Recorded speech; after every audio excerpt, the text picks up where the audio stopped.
اب قرآن ہمیں بنی اسرائیل کی کہانی سناتا ہے، ایک ایسی قوم کی کہانی جس پر اللہ تعالیٰ نے اپنی رحمتوں اور نعمتوں کے خزانے کھول دیے، انہیں عزت دی، نبیوں سے نوازا، معجزے دکھائے، دشمنوں سے نجات دی، لیکن افسوس انہوں نے بار بار اپنے رب کی نعمتوں کو بھلا دیا اور اس کی نافرمانی کا راستہ اپنا لیا۔ اللہ تعالیٰ فرماتا ہے، اے اولاد یعقوب، میری ان نعمتوں کو یاد کرو جو میں نے تم پر کی تھی۔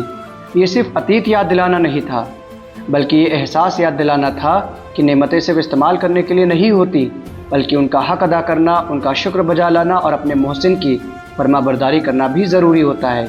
پھر اللہ تعالیٰ انہیں اس دن سے ڈراتا ہے، ایک ایسے دن سے جب ہر انسان اکیلا ہوگا، نہ کوئی رشتہ کام آئے گا، نہ کوئی دوست، نہ کوئی سفارش، نہ کوئی فدیہ، اور نہ ہی کوئی کسی کی مدد کر سکے گا۔ اس دن صرف ایمان اور نیک اعمال ہی انسان کے کام آئیں گے۔ اس کے بعد اللہ تعالیٰ انہیں ان کے عتیق کے سب سے دردناک دور کی طرف لے جاتا ہے۔ یاد کرو جب فرعون تمہیں بدترین عذاب دیتا تھا، تمہارے بیٹوں کو بے رحمی سے قتل کرتا اور تمہاری بیٹیوں کو زندہ چھوڑ دیتا تاکہ وہ ذلت اور غلامی کی زندگی جیتی رہیں۔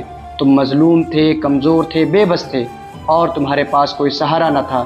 لیکن جب زمین کے سارے دروازے بند ہو جاتے ہیں، تب آسمان کا دروازہ کھلتا ہے۔ جب انسان کی ساری تدبیریں ختم ہو جاتی ہیں، تب اللہ کی تقدیر اپنا رنگ دکھاتی ہے۔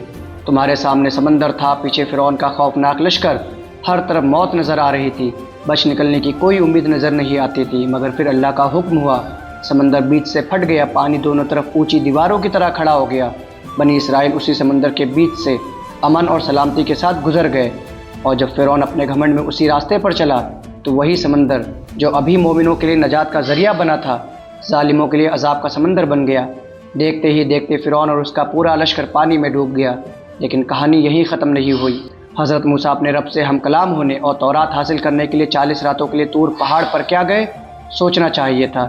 جس قوم نے اپنی آنکھوں سے اتنے عظیم معجزے دیکھے تھے، جس نے سمندر کو پھٹتے دیکھا تھا، جس نے فرعون کو ڈوبتے دیکھا، کیا ان کا ایمان اب مضبوط ہو چکا ہوگا؟ نہیں۔ موسیٰ کے جاتے ہی انہوں نے ایک سونے کا بچڑا بنایا اور اسی کی عبادت کرنے لگے۔ یہ صرف ایک عبادت نہیں تھی، یہ اپنے رب کے ساتھ احسان فراموشی کی انتہا تھی۔ یہ ان تمام نعمتوں کو بھلا دینے کا اعلان تھا جو اللہ تعالیٰ نے ان پر کی تھی۔ مگر دیکھیے اللہ کی رحمت کتنی وسیع ہے، جب انہوں نے سچے دل سے توبہ کی تو اللہ تعالیٰ نے ان کی توبہ قبول فرما لی۔ لیکن ان کی ضد اور سرکشی یہی نہیں رکی۔ انہوں نے کہا، اے موسیٰ، ہم اس وقت تک ایمان نہیں لائیں گے جب تک اپنے رب کو کھلی آنکھوں سے نہ دیکھ لیں۔ یہ ایسی گستاخی تھی کہ ان پر بجلی آ گری اور وہ وہیں بے ہوش ہو کر گر پڑے۔ پھر بھی اللہ تعالیٰ نے اپنی رحمت سے انہیں دوبارہ زندگی عطا کی تاکہ شاید اب وہ اپنے رب کو پہچان لے، اس کا شکر ادا کرے اور اس کی فرما برداری کرے۔ لیکن اس کے بعد جب وہ ریگستان میں بھٹک رہے تھے، بھوک لگی تو اللہ تعالیٰ نے آسمان سے منہ و سلوہ اتار دیا، دھوپ نے ستایا تو بادلوں کا سایہ کر دیا، پیاس لگی تو پانی کا انتظام کر دیا۔ یعنی ہر ضرورت سے پہلے رحمت پہنچی، ہر مشکل کے ساتھ مدد آئی۔ لیکن افسوس، ہر نعمت کے بعد ان کی زبان پر شکر کم اور شکایتیں زیادہ تھیں۔ آخر کار انہیں ایک ایسی بستی میں داخل ہونے کا حکم دیا گیا، فرمایا گیا، جھک کر داخل ہونا، اپنے گناہوں کی معافی مانگنا اور اپنے رب کے سامنے عاجزی اختیار کرنا۔ لیکن انہوں نے اللہ کے حکم کو بھی بدل ڈالا اور جو الفاظ کہنے کا حکم دیا گیا تھا انہیں بھی بدل دیا، اور جس انداز میں داخل ہونا تھا اس کی بھی مخالفت کی۔ یہی قرآن ہمیں ایک بہت بڑا سبق دیتا ہے۔ اللہ کی نعمتیں صرف حاصل کرنے کے لیے نہیں ہوتی، بلکہ ان کی قدر کرنے، ان کا شکر ادا کرنے اور انہیں اللہ کی اطاعت میں استعمال کرنے کے لیے ہوتی ہیں۔ جو قومیں نعمتوں پر گھمنڈ کرتی ہیں، انہیں اپنی محنتوں کا نتیجہ سمجھتی ہیں اور اپنے رب کو بھول جاتی ہیں، ان کی یہی نعمتیں دھیرے دھیرے ان کے لیے امتحان، پھر عذاب اور آخر کار ان کی ہلاکت کا سبب بن جاتی ہے۔ یعنی یہ ہمیں یہ سکھاتی ہے کہ معجزے دیکھ کر بھی دل بدلنا ضروری نہیں، لیکن شکر گزاری اور فرما برداری انسان کو اللہ کے قریب لے جاتی ہے۔ جو اپنی نعمتوں کا شکر ادا کرتا ہے، اللہ تعالیٰ اس کی نعمتوں میں برکتیں عطا کرتا ہے، اور جو انہیں بھلا دیتا ہے اس کے لیے وہی نعمتیں کبھی نہ کبھی امتحان بن جاتی ہیں۔ سفر ابھی ختم نہیں ہوا تھا، فرعون کے ظلم سے نجات مل چکی تھی، سمندر پھٹ چکا تھا، دشمن ڈوب چکا تھا، لیکن اصلی امتحان اب شروع ہونے والا تھا۔ بنی اسرائیل اب ایک ایسے ویران بے آب و گیا ریگستان میں تھے جہاں چاروں طرف سے تپتی ہوئی ریت تھی، نہ کوئی ندی بہتی تھی، نہ کوئی کنواں، نہ ہریالی، نہ کوئی نشان، اور نہ ہی دور دور تک کوئی زندگی کی جھلک۔ سورج کی تپش بڑھتی جا رہی تھی، لب سوکھ چکے تھے، پیاس حد سے زیادہ بڑھ گئی تھی، اور ہر چہرے پہ بے بسی صاف دکھائی دینے لگی۔ آخر کار وہ حضرت موسیٰ کے پاس آئے اور عرض کیا کہ ہمارے لیے پانی کا انتظام کیجیے۔ تب اللہ تعالیٰ نے اپنے نبی سے فرمایا، اے موسیٰ، اپنی لاٹھی اس پتھر پر مارو۔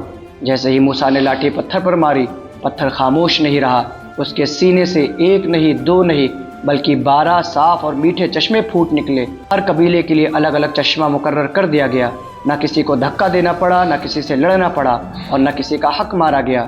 ہر ایک کو اس کا حصہ ملا۔ یہ صرف پانی کا معجزہ نہیں تھا، یہ اللہ کی حکمت، اس کی رحمت اور اس کے مکمل نظام کی زندہ تفسیر تھی۔ یعنی جب اللہ دیتا ہے تو صرف ضرورتیں پوری نہیں کرتا بلکہ انصاف، برکت، سکون اور کفایت سب کچھ عطا فرماتا ہے۔ لیکن جب دل شکر گزاری سے اٹھ جائے تو نعمتوں کی کوئی بھی بارش انسان کو مطمئن نہیں کر سکتی۔ زیادہ وقت نہیں گزرا تھا کہ شکایتوں کا سلسلہ پھر شروع ہو گیا۔ آسمان سے اترنے والا منہ و سلوہ جو ایک عظیم نعمت تھا اب انہیں اچھا نہیں لگ رہا تھا۔ انہوں نے کہا، اے موسیٰ، ہم ہر روز ایک ہی طرح کا کھانا کھا کر تھک چکے ہیں۔ اپنے رب سے دعا کیجیے کہ وہ ہمارے لیے زمین کی پیداوار نکالے، جیسے ساگ، ککڑی، گیہوں، مسور اور پیاز۔ ذرا اس منظر پر غور کیجیے، جس کھانے کے لیے کسی کھیت کی ضرورت نہیں تھی، جسے اگانے کے لیے محنت نہیں کرنی پڑتی تھی، جو سیدھے آسمان سے پکا ہوا اترتا تھا، آج وہی انہیں معمولی لگنے لگا اور زمین کی پیداوار انہیں زیادہ قیمتی دکھائی دینے لگی۔ تب حضرت موسیٰ نے حیرت اور افسوس کے ساتھ کہا، کیا تم بہتر چیز کے بدلے کمتر چیز چاہتے ہو؟ اگر یہی چاہتے ہو تو کسی شہر میں چلے جاؤ، وہاں تمہیں یہ سب مل جائے گا۔ یہ صرف کھانے کی شکایت نہیں تھی، ایک ایسی سوچ کا اظہار تھا جو نعمتوں کی عادی تو ہو چکی تھی لیکن اس کے پیچھے چھپے ہوئے محسن یعنی اللہ کو بھول چکی تھی۔ اور جب انسان نعمتوں کو اپنا حق سمجھنے لگے تو پھر شکر اس کی زندگی سے دھیرے دھیرے غائب ہو جاتا ہے۔ آخرکار ان کی یہ ناشکری، ان کی یہ سرکشی اور ان کی یہ لگاتار نافرمانی ان کے لیے ذلت اور محتاجی کا سبب بن گئی۔ اللہ کا غضب ان پر اترا، لیکن آخر کیوں؟ کیونکہ وہ بار بار اللہ کی آیتوں کا انکار کرتے رہے، اس کے بھیجے ہوئے نبیوں کی توہین کرتے رہے، یہاں تک کہ ان کو قتل بھی کرتے۔ انہوں نے تکبر کو تواضع پہ ترجیح دی، نافرمانی کو اطاعت پر اور اپنی خواہشوں کو اللہ کے حکم سے زیادہ اہمیت دی۔ انہی واقعات کے درمیان قرآن ایک ایسا اصول بیان کر رہا ہے جو پوری انسانیت کے لیے ہے۔ اللہ کے یہاں عزت اس کے نام، اس کی نسل، اس کے خاندان یا اس کی قوم سے طے نہیں ہوتی۔ نہ کوئی صرف اس لیے افضل ہے کہ وہ بنی اسرائیل میں پیدا ہوا اور نہ کوئی صرف اپنے نام کی وجہ سے نجات پا سکتا ہے۔ اصل معیار صرف 3 باتیں ہیں، اور وہ یہ کہ سچا ایمان، آخرت پر یقین اور نیک عمل۔ جو ان تینوں کو اپنا لے اس کے لیے اس کے رب کے پاس بے پناہ اجر ہے، اسے نہ آنے والے کل کا خوف ہوگا اور نہ گزرے ہوئے کل کا غم۔ اس کے بعد بنی اسرائیل کو ان کو سب سے بڑا عہد یاد دلایا گیا۔ سوچئے، پورا طور پہاڑ ان کے اوپر اٹھا دیا گیا، مانو آسمان سے یہ آواز آ رہی ہو، اللہ کی کتاب کو مضبوطی سے تھام لو، اس کے ہر حکم کو اپنی زندگی کا حصہ بنا لو اور کبھی اس عہد کو مت بھولنا جو تم نے اپنے رب سے کیا۔ لیکن افسوس، اتنی عظیم نشانی، اتنے بڑے معجزے، اتنی بار ملی ہوئی مہلتیں، ان میں سے کوئی بھی ان کے دلوں کو پوری طرح بدل نہ سکی۔ پھر وہ اسی غفلت میں، اسی نافرمانی میں، اسی سرکشی میں واپس لوٹ گئے۔ اگر اللہ کا فضل، اس کی رحمت، اس کی بے مثال درگزر نہ ہوتی تو ان کا انجام اسی وقت لکھ دیا جاتا۔ لیکن بنی اسرائیل کی آزمائشیں ابھی ختم نہیں ہوئی تھی۔ قرآن اب ایک اور واقعہ بیان کر رہا ہے۔ ان میں کچھ لوگ ایسے تھے جنہیں سبت یعنی ہفتے کے دن عبادت کے لیے خاص کیا گیا تھا۔ اس دن انہیں دنیا کے کاروبار، خاص طور پر مچھلی کا شکار کرنے سے منع کیا گیا تھا۔ حکم بالکل صاف تھا، لیکن انہوں نے اطاعت کا راستہ نہیں چنا، انہوں نے چالاکی کا راستہ چنا۔ ظاہر میں وہ اللہ کے حکم کی پابندی کرتے نظر آتے، لیکن حقیقت میں اس کی روح کو توڑ رہے تھے۔ وہ ہفتے کے دن پہلے جال بچھا دیتے اور اگلے دن مچھلیاں نکال لیتے۔ انہیں لگتا تھا کہ اللہ تعالیٰ کے حکم کو دھوکہ دے رہے ہیں، مگر جو دلوں کے راز جانتا ہے اسے کون دھوکہ دے سکتا ہے۔ آخرکار اللہ کا فیصلہ آیا اور اللہ نے فرمایا، تو ہم نے ان سے کہا، ہو جاؤ ذلیل بندر، دھتکارے ہوئے۔ ایک لمحے میں ان کا گھمنڈ ٹوٹ گیا۔ جو لوگ اپنے آپ کو بہت چالاک سمجھ رہے تھے وہ دوسروں کے لیے عبرت کا نشان بن چکے۔ اس کے بعد قرآن ایک ایسے واقعے کا ذکر کر رہا ہے جس نے پوری سورت کو نام دے دیا، یعنی البقر۔ ایک دن حضرت موسیٰ نے اپنی قوم سے کہا، اللہ تمہیں ایک گائے ذبح کرنے کا حکم دیتا ہے۔ پھر حکم بالکل صاف تھا، بس ایک گائے ذبح کرنی تھی، لیکن جہاں فوراً اطاعت ہونی چاہیے تھی وہاں بحثیں شروع ہو گئیں۔ بولے، کیا آپ ہم سے مذاق کر رہے ہیں؟ موسیٰ نے فرمایا، میں اللہ کی پناہ مانگتا ہوں کہ میں جاہلوں جیسی بات کروں۔ لیکن ان کا سلسلہ سوال یہی نہیں رکا۔ پھر بولے، وہ کیسی گائے ہونی چاہیے؟ جواب ملا، نہ بہت بوڑھی نہ بہت چھوٹی بلکہ درمیان عمر کی۔ پھر بولے، اس کا رنگ کیسا ہونا چاہیے؟ فرمایا گیا، چمکیلا پیلا، ایسا رنگ جو دیکھنے والوں کے دل کو خوش کر دے۔ پھر بولے، انہوں نے کہا، اس کی نشانیاں بتائیے ہمیں۔ اب فرمایا گیا، وہ ایسی گائے ہو جو کھیتوں میں کام نہ کرتی ہو، ہل نہ جوتتی ہو، پانی نہ کھینچتی ہو، بالکل تندرست ہو اور اس کے جسم پر کوئی داغ نہ ہو۔ اب جا کر انہوں نے کہا، ہاں اب بات پوری سامنے آئی ہے۔ آخرکار بہت تلاش کرنے کے بعد انہوں نے اس گائے کو ذبح تو کر دیا۔ قرآن فرماتا ہے ایسا لگتا تھا کہ یہ وہ کام کرنے کے نہیں تھے۔ ذرا سوچئے، اگر انہوں نے شروع میں ہی اللہ کے حکم کے آگے اپنا سر جھکا دیا ہوتا تو کوئی گائے بھی کافی تھی، لیکن ان کے بار بار سوالوں نے آسان حکم کو ان کے لیے مشکل بنا دیا۔ یہی اس واقعے کا سب سے بڑا سبق ہے۔ جب اللہ کا حکم صاف ہو تو مومن کو کام کے بہانے نہیں ڈھونڈنا چاہیے، بلکہ کہنا چاہیے سمعنا واطعنا، ہم نے سنا اور ہم نے مان لیا۔ کئی بار ضرورت سے زیادہ سوال دین کو سمجھنے میں مدد نہیں کرتے، بلکہ اسے اپنے اوپر ہی مشکل بنا دیتے ہیں۔ لیکن گائے کی کہانی یہی ختم نہیں ہوئی۔ اصل میں اس حکم کے پیچھے ایک ایسا راز چھپا تھا جسے صرف اللہ جانتا تھا۔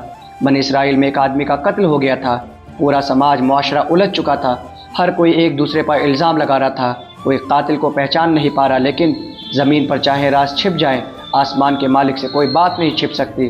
تب اللہ نے حکم دیا جس گائے کو ذبح کیا گیا ہے اس کا ایک ٹکڑا اس مقتول یعنی مرنے والے کے جسم پر لگاؤ، اور پھر اللہ کی قدرت، وہ منظر سامنے آیا جسے دیکھ کر سب حیران ہو گئے۔ مردہ انسان زندہ ہوا، اس نے اپنے قاتل کا نام بتایا، سچ سامنے آیا اور پھر وہ دوبارہ اپنی رب کی طرف لوٹ گیا۔ یہ صرف ایک قتل کا راز کھولنے کا معجزہ نہیں تھا، یہ پوری انسانیت کے لیے ایک دلیل تھی۔ جس رب کے لیے ایک مردے کو دوبارہ زندہ کرنا اتنا آسان ہے، اس کے لیے قیامت کے دن پوری انسانیت کو دوبارہ زندہ کرنا بھی ایسا ہی ہے۔ یہی وجہ ہے کہ قرآن ہمیں بار بار یاد دلاتا ہے جس اللہ نے پہلی بار پیدا کیا ہے اسی کے لیے دوبارہ پیدا کرنا بھی کوئی مشکل کام نہیں۔ لیکن اتنے عظیم معجزات دیکھنے کے بعد بھی ان کی کہانی یہی نہیں رکی۔ سمندر کا پھٹنا، فرعون کا ڈوبنا، 12 چشموں کا پھوٹ پڑنا، آسمان سے منہ و سلوہ اترنا، مردے کا زندہ ہونا، اتنی بڑی بڑی نشانیاں دیکھنے کے باوجود ان کے دل نہیں بدلے، بلکہ قرآن ایک ایسی حقیقت بیان کرنے لگ رہا ہے جو انسان کو حیرت میں ڈال رہی ہے۔ قرآن کہتا ہے اور پھر اس کے بعد ان کے دل سخت ہو گئے جیسے پتھر ہو جاتے ہیں، بلکہ پتھروں سے بھی زیادہ سخت۔ ذرا سوچئے، پتھر جنہیں ہم بے جان سمجھتے ہیں ان میں بھی اللہ تعالیٰ نے اثر رکھ دیا ہے۔ کچھ پتھروں سے میٹھے پانی کی ندیاں پھوٹ پڑتی ہیں، کچھ پھٹ جاتے ہیں اور ان کے اندر سے پانی نکل آتا ہے، اور کچھ پتھر ایسے بھی ہیں جو اللہ کے خوف سے پہاڑوں سے لڑک پڑتے ہیں۔ لیکن کچھ انسانی دل ایسے ہو جاتے ہیں جن پر نہ نصیحت اثر کرتی ہے، نہ معجزے، نہ دلیل، اور نہ ہی حق کی کوئی ایک پکار۔ یہی سب سے بڑا خطرہ ہے۔ جب دل زندہ ہوتے ہوئے بھی ہدایت کو محسوس کرنا چھوڑ دے، اس کے بعد قرآن مسلمانوں کو ایک اہم حقیقت سے آگاہ کرتا ہے۔ کیا تم یہ امید رکھتے ہو کہ سب لوگ آسانی سے ایمان لے آئیں گے؟ حالانکہ انہی میں سے کچھ لوگ ایسے بھی گزرے ہیں جو اللہ کے کلام کو اپنے کانوں سے سنتے تھے، اسے اچھی طرح سمجھتے تھے، اس کی سچائی کو پہچانتے، لیکن پھر بھی جان بوجھ کر اس کی معنی بدل دیتے، کبھی اپنے فائدے کے لیے، کبھی اپنی خواہشات کے لیے، اور کبھی لوگوں کو گمراہ کرنے کے لیے۔ ان کا دوہرا کردار بھی عجیب تھا۔ جب مسلمانوں سے ملتے تو کہتے ہم ایمان والے ہیں، لیکن جب اپنے لوگوں کے پاس اکیلے ہوتے تو کہتے جو باتیں اللہ تمہیں بتاتا ہے انہیں مسلمانوں کو کیوں بتاتے ہو؟ ایک دن ایسا ہوگا کہ یہی باتیں یہ لوگ تمہارے خلاف دلیل بنا کر لے آئیں گے۔ وہ کیسے بھول بیٹھے تھے کہ انسانوں سے باتیں چھپائی جا سکتی ہیں، لیکن اس رب سے نہیں جس نے دل بنائے ہیں، وہی دلوں کے سب چھپے ہوئے راز بھی جانتا ہے۔ اس کے بعد قرآن ایک اور خطرناک بیماری کی طرف ہمارا دھیان کھینچ رہا ہے۔ ان میں سے بہت سے لوگ ایسے تھے جو اللہ کی کتاب کا اصلی علم نہیں رکھتے تھے۔ ان کا دین صرف سنی سنائی باتوں پر، اندھی پیروی پر، اندازوں پر اور گمانوں پر کھڑا تھا۔ اور پھر ان میں کچھ لوگ ایسے بھی تھے جو اپنے ہاتھوں سے باتیں لکھتے، پھر بڑے اطمینان سے کہتے یہ اللہ کی طرف سے ہیں۔ مقصد کیا تھا؟ صرف اتنا کہ دین کو دنیا کمانے کا ذریعہ بنا لیا جائے، حق کو بیچ کر دنیا کا تھوڑا سا فائدہ حاصل کر لیا جائے۔ لیکن قرآن ایسے لوگوں کے لیے بے حد سخت لہجے میں فرماتا ہے، ہلاکت ہے ان لوگوں کے لیے جو اپنے ہاتھوں سے کتاب لکھتے ہیں، پھر کہتے ہیں یہ اللہ کی طرف سے ہے تاکہ اس کے بدلے تھوڑی سی قیمت حاصل کر لیں۔ یہ صرف اس دور کے لوگوں کے لیے نہیں ہے، بلکہ ہر انسان کے لیے ہے جو دین میں اپنی طرف سے باتیں ملا کر انہیں اللہ کی طرف منسوب کرتا ہے۔ پھر قرآن ان کے لیے ایک اور بڑے گمان کا ذکر کرتا ہے۔ وہ لوگ کہتے تھے اگر ہم جہنم میں گئے بھی تو بس کچھ ہی دنوں کے لیے جائیں گے۔ قرآن ان سے سوال کرتا ہے کیا تمہارے پاس اللہ کا کوئی وعدہ ہے جسے وہ کبھی خلاف نہیں کرے گا؟ اگر نہیں تو پھر تم اللہ کی طرف ایسی باتیں کیوں منسوب کرتے ہو جن کا تمہیں کوئی علم نہیں؟ یہی قرآن ہمیشہ کے لیے ایک اٹل اصول بیان کر دیتا ہے۔ جس انسان نے گناہوں کو اپنی زندگی پر حاوی کر لیا اور بنا توبہ کیے اسی حالت میں دنیا سے چلا گیا، اس کا ٹھکانہ جہنم ہے۔